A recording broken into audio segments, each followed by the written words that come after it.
नमस्कार साथियों, स्वागत है आपका आज के एपिसोड में। आज हम बात करने वाले हैं कि जो हमने 1773 का रेगुलेटिंग एक्ट पढ़ा था उसके आगे का हिस्सा। क्योंकि एक्चुअली में हुआ क्या है कि 1773 का रेगुलेटिंग एक्ट था, उसके बाद हर 20 साल बाद कंपनी को नियंत्रित करने के लिए ब्रिटिश सरकार एक एक्ट लाती रही। 1793 में लाई, फिर 1813 में, 1833 में, 1853 में, हर 20 साल बाद। तो 1773 का तो हमने पिछली वीडियो में पढ़ लिया है। अब उसका अगला 1793 का चार्टर कानून, ठीक है। इसमें कुछ पॉइंट है खास हम उनको देख लेते हैं, क्योंकि हम एग्जाम की दृष्टि से ही देखेंगे, इधर उधर जाने से कोई फायदा है नहीं एक्चुअली में। तो पहला पॉइंट है कि इस एक्ट ने कॉर्नवालिस को दी गई काउंसिल के निर्णयों के ऊपर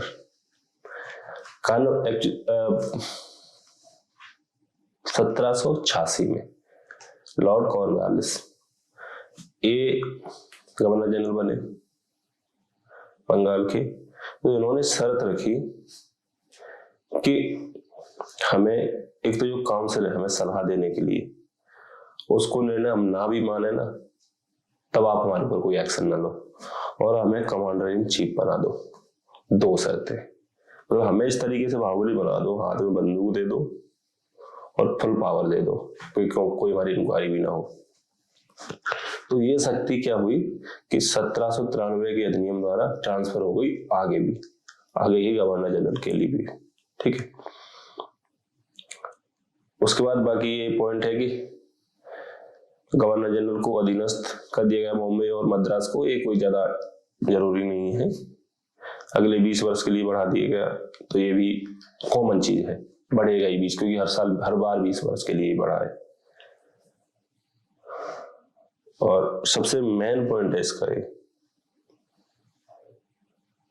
इस बोर्ड ऑफ कंट्रोल के सदस्यों तथा उनके कर्मचारियों को भारतीय राजस्व से ही पेंशन। अब इस पिक्चर को देखिए, गांधी जी जा रहे हैं बराबर, मतलब धन जा रहा है। पता है मुझे, उस समय गांधी नहीं थे, नोट भारतीय नोट नहीं चलते थे, कुछ और ही चलता था। हो सकता है मुगल सिक्के चलते हो या कंपनी का कुछ चलता हो। तो मतलब कुल मिला के भारतीय धन स्वर्ण जा रहा था सैलरी के रूप में उनके लिए। अब आगे बढ़ते हैं। ये दो खासियत आपको याद रखनी है 1793 के चार्टर की।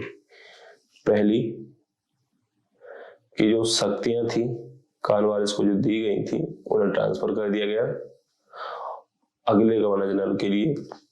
और दूसरा, जो सैलरी थी बोर्ड ऑफ डायरेक्टर्स की, वो भारतीय राजस्व से दिया जाने लगी। अब बढ़ते हैं 1813 की ओर। 1813 में पिक्चर में देख ही पा रहे हैं, ये दो चीजों को छोड़कर कंपनी से व्यापार के अधिकार, जो एकाधिकार था, वो छीन लिया गया। अब कंपनी के अलावा भी लोग व्यापार कर सकेंगे। यूरोप के जो कंपनियां हैं वो भारत में, ईस्ट इंडिया कंपनी के अलावा भी। तो ये दो चीज क्या थी, चाय गर्मा गर्म सुबह सुबह पीजिए, और चीन देश चाय का व्यापार कंपनी करेगी और चाइना के साथ भी कंपनी व्यापार करेगी। इसके अलावा सारे कंपनियों के अधिकार छीन लिए गए। और 1813 के एक्ट के द्वारा ही जो ब्रिटेन के राजा थे, इनकी प्रभुता को प्रकट किया गया, स्थापित किया गया। ये क्वेश्चन बहुत पूछा जाता है कि ब्रिटेन के राजा की प्रभुता को कब प्रकट किया गया, कौन से अधिनियम या चार्टर या एक्ट के द्वारा। तो ये 1813 है, ना कि 1858। क्योंकि हमें क्या लगता है, कॉमन सेंस से अगर हम सोचें तो यहाँ कॉमन सेंस थोड़ा गड़बड़ हो जाता है कि कंपनी का शासन था पहले, बाद में जब 1857 में क्रांति हुई तो ब्रिटिश सरकार ने अपने हाथ में ले लिया, तो राजा जब बना होगा। लेकिन ऐसा नहीं है। 1813 के अधिनियम द्वारा ही ईसाई मिशनरियों को भारत आकर अपना प्रचार प्रसार करने का मौका मिला। ऐसा नियम बनाया कि आप, मतलब बेसिकली मिशनरी क्या, ईसाई बनाने के लिए अंग्रेज उस समय चाहते थे कि ये लोग ईसाई बन जाएंगे तो हमारा राज्य लंबे समय तक चलेगा। और पश्चिमी शिक्षा का प्रसार इसी अधिनियम के द्वारा। स्थानीय सरकार को कर लगाने का अधिकार। तो 5 पॉइंट हुए हमारे 1813 के अधिनियम के द्वारा। पहला पॉइंट क्या था कि चाय और चीन के साथ व्यापार कंपनी करेगी, बाकी अपने अधिकार छोड़ देगी। दूसरा, ब्रिटिश क्राउन का जो प्रभुता है वो स्थापित कर दी गई, ईसाई मिशनरियां भेज दी गई, और पश्चिमी शिक्षा का प्रसार और स्थानीय सरकारों को कर लगाने का अधिकार दिया गया। ये थी 1813 के अधिनियम में। अब चलते हैं 1833। 33 में पहली खास बात कि उस समय के governor general Lord William Bentinck को बंगाल एक छोटे से हिस्से से शक्तियां बढ़ा दी, इनकी बड़ा कर दिया गया, मतलब भारत का गवर्नर जनरल बना दिया गया। तो यहाँ से कई क्वेश्चन पूछे जाते हैं कि बंगाल का अंतिम गवर्नर जनरल या भारत का पहला गवर्नर जनरल, तो ये लॉर्ड विलियम बेंटिंग इसका आंसर। ठीक है। और मद्रास और मुंबई के गवर्नरों की विधायिका संबंधी शक्ति छीन ली गई। ना भी याद करो इस पॉइंट को, तो बहुत जरूरी नहीं है, क्योंकि कभी रेयर पूछा जाएगा, लेकिन पूछा जाता है नहीं। कंपनी को इस अधिनियम के द्वारा या इस चार्टर के द्वारा व्यापारी से, चतुर व्यापारी से चाय और चीनी का अधिकार था उसके पास, उससे सरकार बना दिएगा प्रॉपरली। अब वो व्यापार नहीं करेगी, अब सरकार चलाएगी, अब वो आईएएस बनाएगी, मतलब प्रॉपर आईएएस बना दिया गया। पहले अगर कोई किसी की परचूनी की दुकान है, वो दुकान चला रहा है या जो भी व्यापार कर रहा है, लेकिन जैसे ही आईएएस बना तो व्यापार उनका छूट जाएगा। तो वो सरकार की भूमिका में आ गई कंपनी 1833 के एक्ट के द्वारा।